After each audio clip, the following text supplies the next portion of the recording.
Hey, what's going on YouTube? This is Sever7, and today we are checking out the Spyderco Stovepipe. That's with the ultimate goal of seeing if it's worth adding to your collection or your daily carry rotation. Now, this did come to me from The Knight's Edge. He's a fantastic YouTuber and a good friend of mine. I'll have his channel linked down below. If you enjoy my content, you're going to love his. Now, this was designed by custom maker David Ridbaum of Kingdom Armory, and the OEM for this is Spyderco out of Taichung, Taiwan. Now, jumping right into it, this thing has a very, what would I call it? A very industrial design to it, which I'm rather drawn to. We've got these gear-like pivots on the front and back. We have a beautiful dark stone wash. We've got one big body screw down here at the bottom, kind of adding to that industrial look. We do have a medium carry milled titanium pocket clip with a secondary big industrial screw, and then this little guy right here. We do have quite a bit of space from the like milled out between the scale and the lock bar, and I think that kind of adds to the industrial aesthetic. We also have this cutout right here, which I'm not entirely sure why we have that. I have to assume it's just design aesthetic. But if somebody knows better than me, let me know down in the comments. And then we do have a lock bar relief cut that is also rather massive. And I'm going to point out this clip is really thick, right? So kind of everything we're looking at here screams like modern industrial, even down to like the grooves and stuff up here. Is that mirrored? Yeah, that's mirrored on both sides. And so is this cutout. And I know it's weird that I'm just noticing it, but I'm just noticing it. And it kind of gives this faux bolster look to the knife. Now, let's talk about ergonomics. We've got some pretty aggressive suggestions here. You know, it's essentially telling you 2 fingers here, ring finger here, pinky back here. Now you can just choke up all the way and kind of ignore those, or split your fingers down the middle and kind of fit right in here. But really, you're gonna have to find what's most comfortable for you. Because if I hold this knife in a way that I like, that's, you know, comfortable, then I really don't have any hot spots to worry about. But if I were to just grab the knife and hold it kind of willy-nilly, there's hot spots. Right, like this right here, kind of this point, that's a hot spot. This back here, this point, that could be a hot spot. And none of these edges are knocked down, right? So they're all a little sharp. Now, like I said, if I hold this, like if I kind of, you know, move around it and kind of grip it, you know, in a way that's comfortable, then I can use the knife just fine and not worry about hot spots. But you know, I wear large size gloves. I can't hammer fist it. But there's a chance that you'll pick this knife up and you won't be able to find a spot where you're comfortable and you don't have any hot spots to worry about, right? You just might not be able to find that. So, you know, depending on your size of hand, like I would say if you're extra large glove or bigger, it might be a little harder for you to find comfort when using this knife. Now, you know, I say that, but, you know, if you're using it for general EDC stuff, you're going to be fine. But this knife kind of screams harder use to me. And typically in harder use, you're squeezing down a little bit tighter. And if you have an extra large hand and you're squeezing down tighter on this knife, you're going to run into hot spots, like no doubt in my mind. So the hot spots are relevant if you're using this in a way that, you know, you're really bearing down on the knife, or you have greater than large size glove hands, right? So that's something to keep in mind. Moving over to this blade, I'm gonna call this, ooh, Okay, so I'm going to call this a Wharncliffe. Technically a harpoon Wharncliffe. This being the poon and the cliff. There was a guy falling off a cliff. And then we've got this straight bottom. So I'm going to call this a harpoon Wharncliffe. Or if you want to be easy, just a Warnie.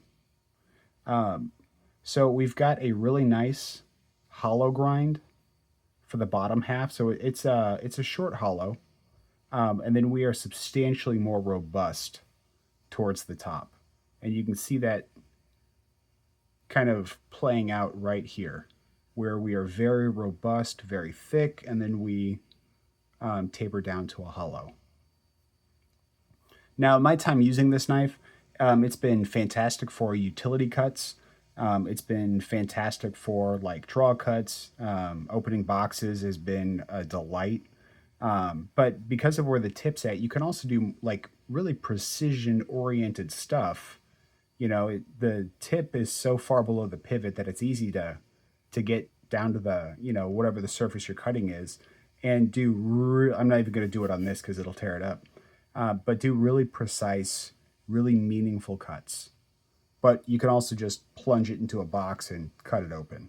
I will say that when box cutting specifically, which would require me to go all the way through the blade, you can notice the shift in thickness, right? So while this is fantastic for EDC, this blade shape isn't going to lend itself the most to cutting like long cutting boxes because of how much thicker it gets up here, right? You can do it and it'll work fine, but you definitely notice the transition from this nice hollow up into this, you know, this robust upper half.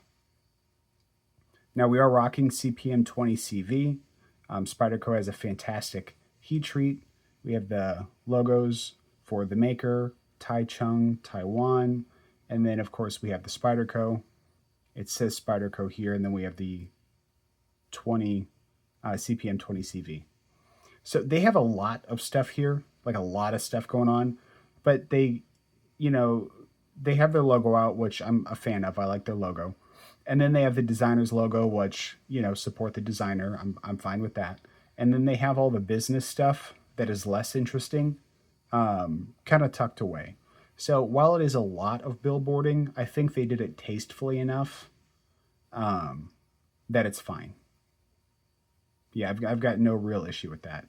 We do have a little bit of jimping, like we've got a little jimp there, and then it flattens out, and then we have a little bit of jimping right there. It's not going to lock you into place. There just isn't enough there to get a hold of. But it is a nice landing spot. You can choke up and get here, which is much more landing. You can get up here and really kind of lean into your cuts. And then you can do more precision-oriented stuff, like you can pinch grip all day. You can get out here on this poon and just have maximum control for anything you need to do.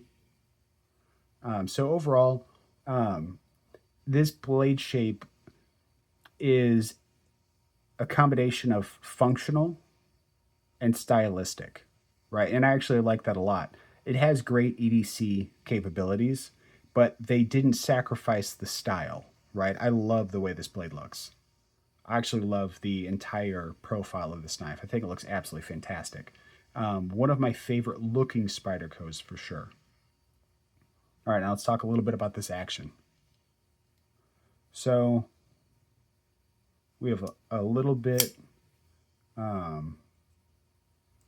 have a little bit of tension in this pivot, but this also rides on washers. So we're not necessarily going to get fall shut action from washers, at least not unless you polish them or you spend enough time breaking them in. So, you know, we kind of have to eliminate the idea that we're going to get something like this Migron here, right? We're not going to get that kind of action. Not, like I said, not without breaking it in. But the deployment on the reverse flick, super easy, super satisfying. Thumb flick is great. You can pinch grip it. And you can also do the oh so satisfying slow roll. acoustics on the way out.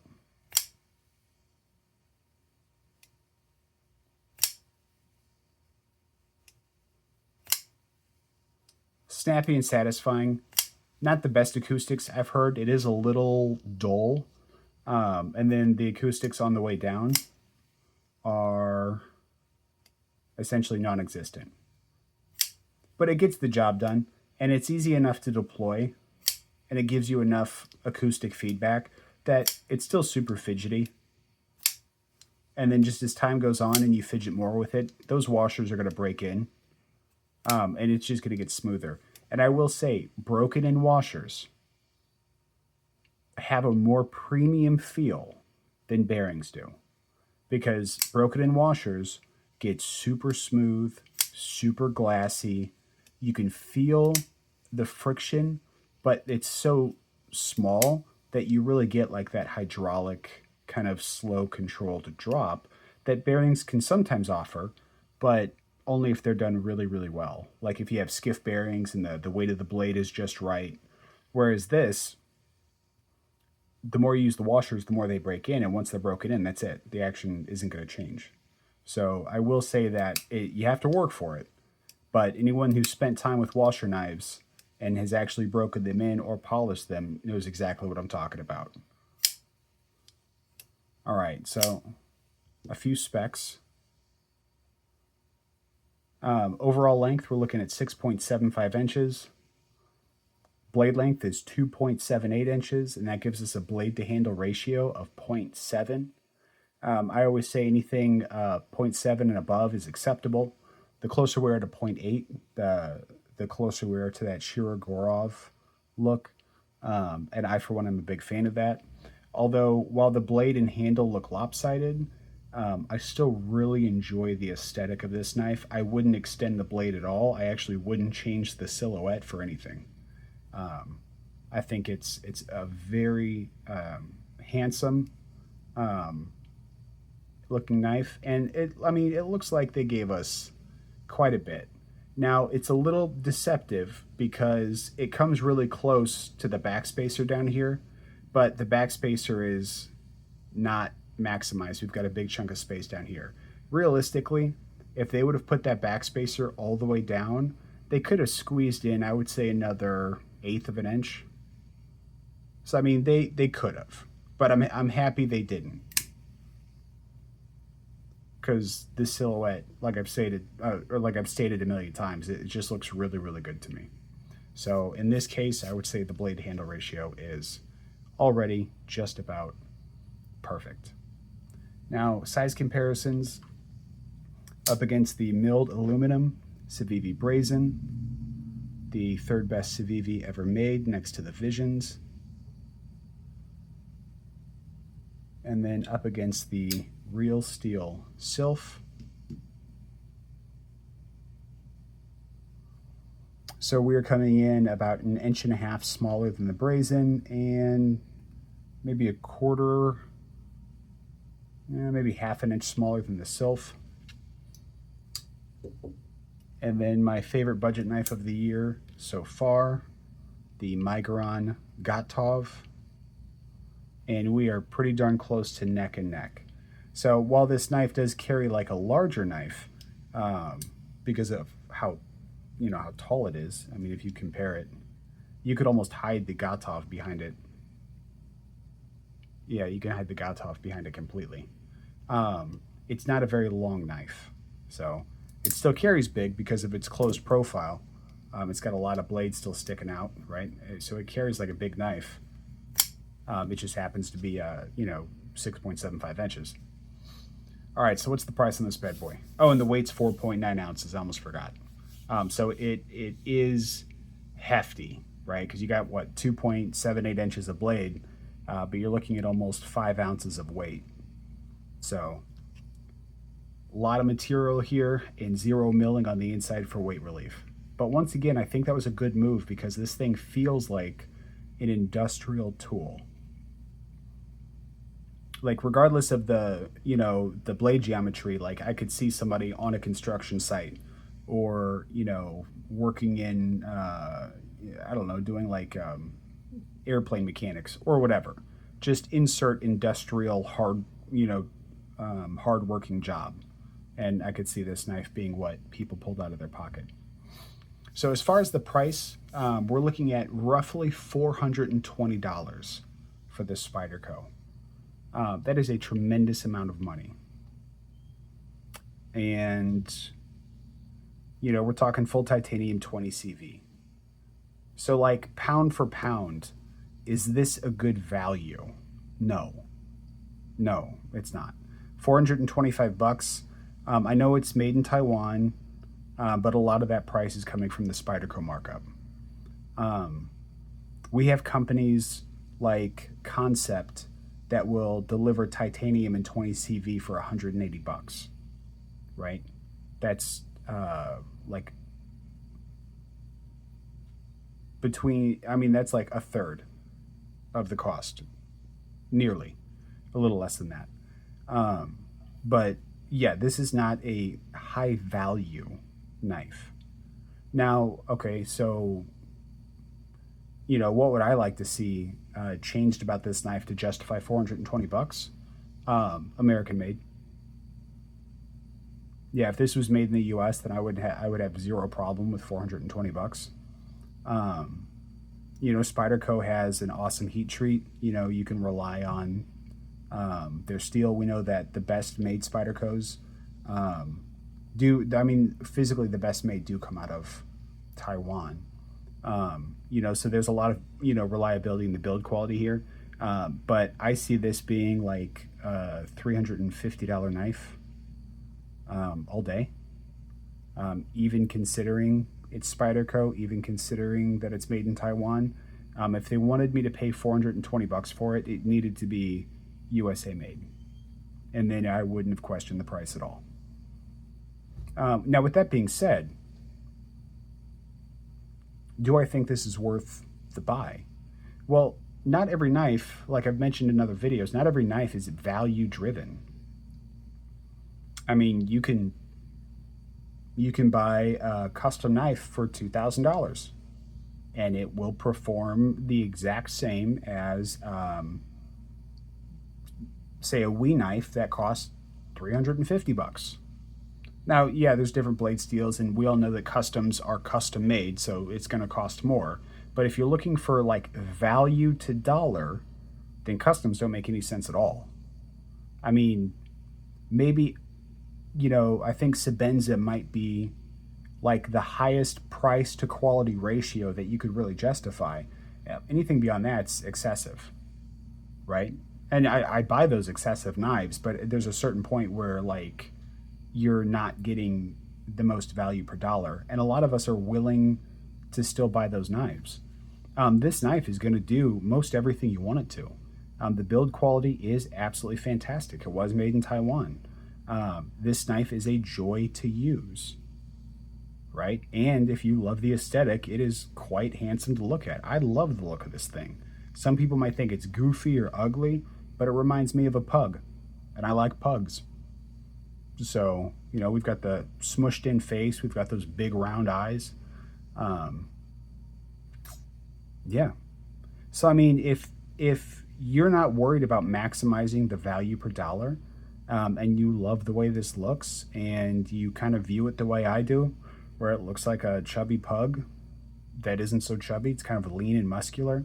If you like this industrial finish, absolutely buy the knife. 100% buy it. I would buy this knife, even knowing that I'm overpaying for that Spyderco name, right? Because I love the look, and I genuinely have fun using the knife. So, is this generally recommendable? No, not at all. But if you are okay with the Spyderco markup, and you're okay with not getting necessarily the best, dollar for dollar value, you just want to know it's a good knife that'll function, absolutely. I mean, it's a fantastic knife. The build quality is excellent. Fit and finish is great. A couple hot spots, whatever. Heat treat's going to be great. Yeah, I mean, it's an awesome knife. So for those select few people, I can recommend this to, right? You know, but if you're just looking for the best way to spend 420 bucks, this wouldn't be it. You've got a lot of options to look at, a lot of shopping around to do. To either find something that'll deliver similar performance for much cheaper, or to find something that will give you a lot more for 420 bucks. So for me, this would be all day carry.